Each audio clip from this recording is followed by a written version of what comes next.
Next up, content. What will the 7.0 series serve up to us? I'm going to cut straight to it. 7.0 itself will introduce minimal endgame activity. 90% of content on expansion launch is the MSQ, where we'll get a huge amount of story. Expect 25 to 40 plus hours dependent on your reading speed and tendency to get sidetracked. Now, I'm a huge advocate of everyone playing however they want, and if that means skipping cutscenes, more power to you, but I would just set expectations around rushing for the sake of getting to endgame, as there will be very little of it. Know that this is somewhat intentional from the developers to avoid players feeling like they have to rush through the story to get to the latest endgame like the Raid series.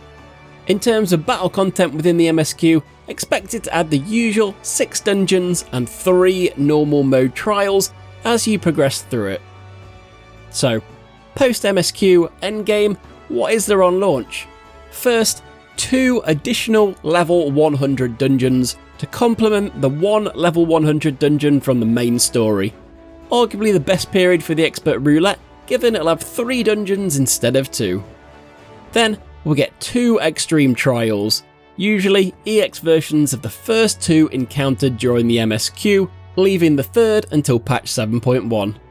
We'll also get new hunt marks in each Dawntrail zone, i.e. 12 new A ranks for those lovely hunt trains. And that's likely it from a battle content perspective. Now, that's not completely fair as it doesn't give a full picture of what we'll be doing.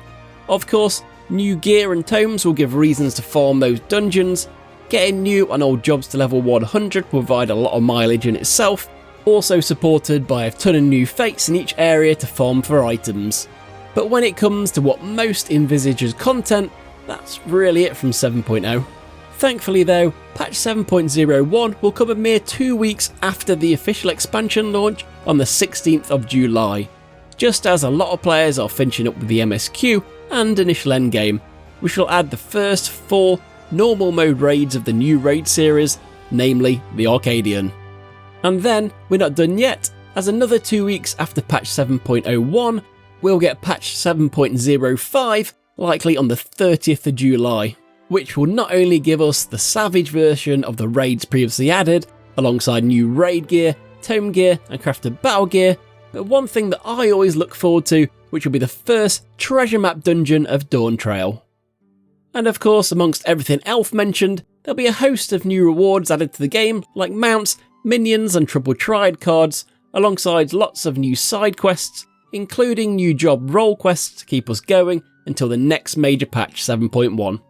And let's not forget crafting and gathering, which won't be left out, with 7.0 providing new leaves, as well as a new area like the Studium and the crystalline mine before it, to provide lots of quests to power level to level 100, in addition to lots of new items to craft, gather and sell, including new best in slot crafting and gathering gear.